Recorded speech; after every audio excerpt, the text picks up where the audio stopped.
Olá pessoal, como é que vocês estão? Tudo bem? Eu sou Horácio Nelson Rastenreiter Filho, professor de vocês da Teoria de Administração 1 e estou aqui um pouco para falar da disciplina, para falar dessa primeira unidade de vocês. Certamente vocês vão ficar bastante entusiasmados com todo o conteúdo que a gente tem para passar para vocês, conhecer um pouquinho da função da administração, do que é o papel do administrador, falar um pouquinho sobre as funções administrativas e organizacionais e entender um pouco o ambiente organizacional. Essa é a proposta desse primeiro módulo, dessa conversa que a gente vai ter aqui nesses minutos para passar uma visão para vocês dessa primeira unidade temática de trabalho. Então, primeira coisa que vocês têm que ter em mente é que a administração, via de regra, acontece na organização, né? Então, a organização é o locus de acontecimento da administração, da gestão. E o administrador ele tem uma função que é bastante diversa, né? Não sei se vocês, à medida que vocês vão se familiarizando com a administração, e acho que até à medida que vocês escolheram estar num curso de administração, ainda que um curso de administração pública, isso já demonstra certamente uma preferência de vocês por uma área da administração, mas certamente nesse processo de escolha vocês devem ter tido contato com as diversas possibilidades que estão abertas para quem estuda administração. Quem estuda administração pode ir para a área financeira, estudar administração financeira, pode gostar mais de entender as pessoas e suas performances, suas possibilidades de desenvolvimento e de colaboração como organização, quando a gente estuda temas como competências, como habilidades, como motivação, como engajamento, como comprometimento. Então, as questões ligadas à gestão das pessoas. Pode ter questões ligadas à gestão da produção, envolvendo logística, envolvendo estoque, envolvendo uma série de transporte, envolvendo uma série de áreas que dão respaldo técnico à atividade de gerenciar. Pode ser também que você se interesse especificamente pela área de marketing, né? E a área de marketing é uma área cada vez mais destacada nas organizações. As organizações têm que, nesse ciclo rapidíssimo de mudanças que a gente vive atualmente, entender os novos contextos, compreender as novas necessidades das pessoas, compreender os novos mercados, compreender essa dinâmica que existe na sociedade, traduzindo para dentro da organização, né? Interagindo muito proximamente com a área de inovação, com a área de engenharia, né, para que efetivamente a organização responda rapidamente às demandas de mercado. Isso é extremamente importante.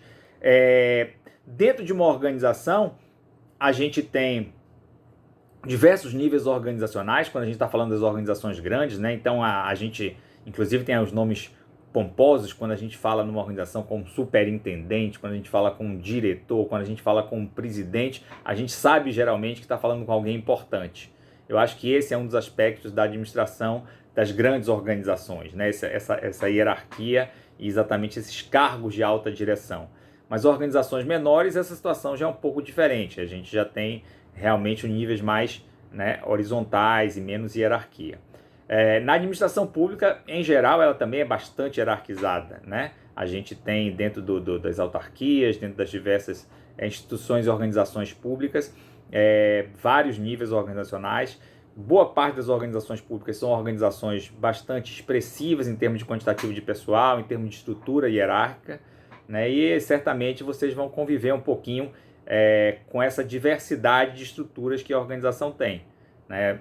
Estruturas mais piramidais, estruturas mais horizontais, estruturas que podem estar sendo definidas por questões geográficas, estruturas que podem estar definidas por questões ligadas a clientes, por questões ligadas a produtos, enfim, uma grande diversidade de estruturas organizacionais. Mas independente da estrutura organizacional, uma organização ela é muito determinada em termos da sua capacidade e daquilo que ela consegue entregar, né, para a sociedade, porque a gente tem que entender uma organização da seguinte forma: uma organização é uma processadora de recursos. A organização retira recursos da sociedade, né? Recursos humanos, recursos financeiros, recursos de matéria-prima, e entrega do outro lado produtos e serviços.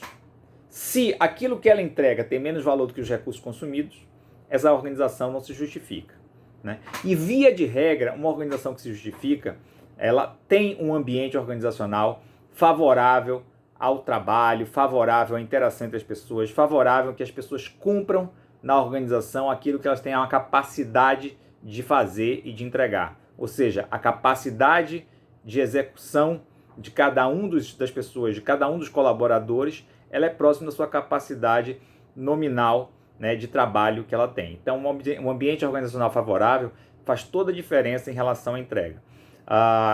Com certeza, na área pública, vocês vão ter contato, e à medida que vocês estiverem estudando mais a administração pública, com organizações que são extremamente, digamos, propulsoras da atividade de cada um, e organizações que são efetivamente obstáculos a que as pessoas possam performar mais próximos a seu nível de competência.